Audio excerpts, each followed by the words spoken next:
Hello friends, இன்றைக்கி நம்ம வந்து இறால் செய்ய போகிறோம். அதுக்கு தேவையான பொருள் வந்து நான் இறால் வாங்கி கழுவிட்டு மஞ்சள் பொடியும் மிளகாத்தூளும் போட்டு வச்சுருக்கேன். அதாவது வந்து குழம்பு மிளகாய்த்தூள், மல்லி, அதாவது தனியா, மிளகா, மஞ்சள் தூள் போட்டு அரைச்சது, மஞ்சள் போட்டு அரைச்சது நான் அரைச்சி வச்சுருக்கேன். கழுவி அதை போட்டு விரவி வச்சுருக்கேன். அதுக்கு தேவையான பொருள் என்னென்னா பாருங்கள், சின்ன வெங்காயம் கட் பண்ணி வச்சுருக்கேன், தக்காளி கட் பண்ணி வச்சுருக்கேன், கொஞ்சோண்டு இஞ்சி பூண்டு பேஸ்ட்டு, அப்புறம் வெறும் தேங்காய் சோம்பு போட்டு அரைச்சி வச்சுருக்கேன். அவ்வளோதான். இதை வச்சு ஒரு இறால் கிரேவி செய்ய போகிறோம். நம்ம வாங்க பார்க்கலாம்.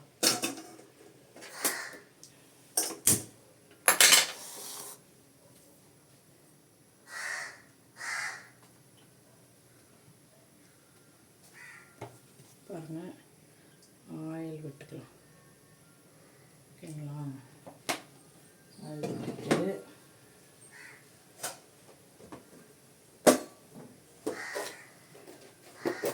பாருங்கள், தேவையான பொருட்கள்: ஒரு சின்ன துண்டு பட்டை, கொஞ்சோண்டு இது அன்னாச்சிப்பூ, லைட்டாக கடல் பாசி, அவ்வளோதான். வேறு எதுவும் இதுக்கு கூட தேவை.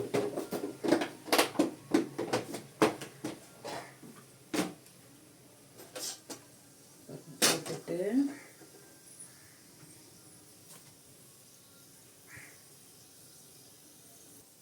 நெக்ஸ்ட்டு வந்து வெங்காயம்,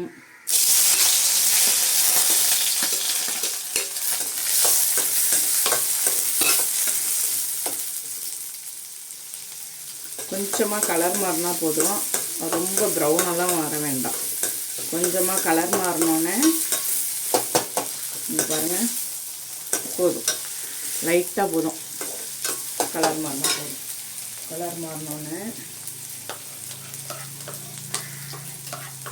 இறால் கிரேவிக்கு தேவையான இஞ்சி பூண்டு பேஸ்ட்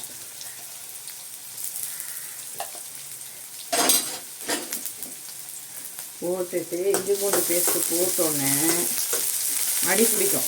அதனால் பாருங்கள், தக்காளி உடனே தக்காளி போட்டாச்சா, போட்டுட்டு சீக்கிரம் வதங்கணும் அப்படிங்கிறதுக்காக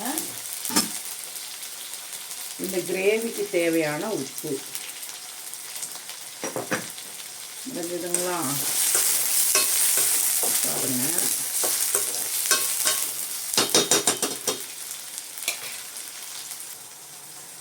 பாருங்கள், கருவேப்பிலை கொத்தமல்லி எல்லாம் ஏன் நிறைய போடுறோம்னா அந்த கவுச்சி ஸ்மெல் இருக்காது, அதனால் கொஞ்சம் அதிகமாக போட்டுடணும்.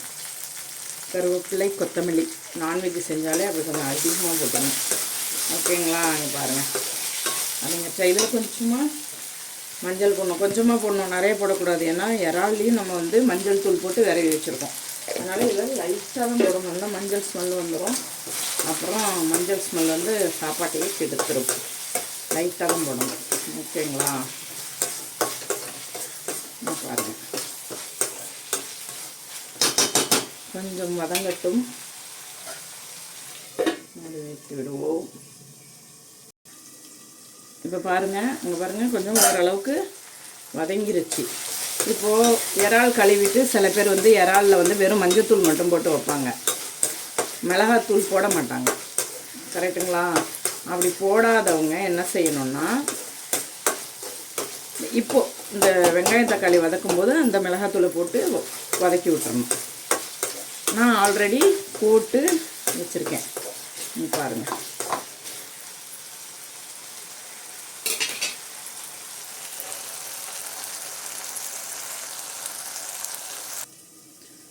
இப்போது இஞ்சி பூண்டோட ராஸ்மல் போயிட்டான்னு பார்த்தேன், போயிடுச்சு. இங்கே பாருங்கள், இஞ்சி பூண்டோட ராஸ்மல் போயிடுச்சு. போயிட்டு வெங்காயமும் தக்காளியும் வதங்கி வந்துடுச்சு. இந்த டயத்தில் இந்த இறால் கழுவி வச்சுருக்கோம்ல, இறால் பாருங்கள்,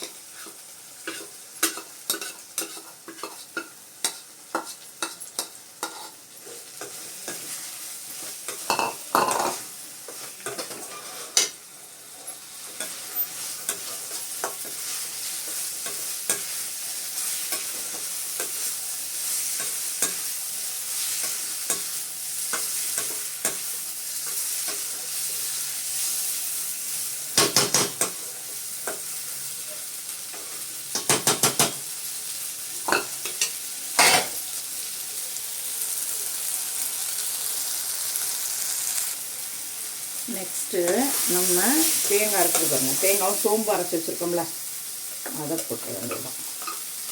சோம்பு வந்து நான்வெஜ்ஜுக்கு தேங்காவோட அரைக்கணும், ஓகேங்களா? அது போட்டால் சோம்பு போட்டால் நல்லா வாசமாக இருக்கும், வேறு ஒன்றும் இல்லை. பாருங்கள், கிரேவிக்கு தேவையான அளவு தண்ணியை விட்டுறணும். கிரேவிக்கு தேவையான அளவு தண்ணியை விட்டு லிட்டு போட்டுற வேண்டியது.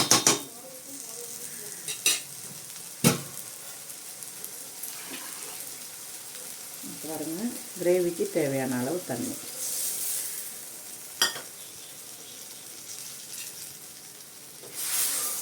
போட்டு பாருங்கள். இந்த அளவுக்கு எனக்கு கிரேவி போதும். இது கொஞ்சம்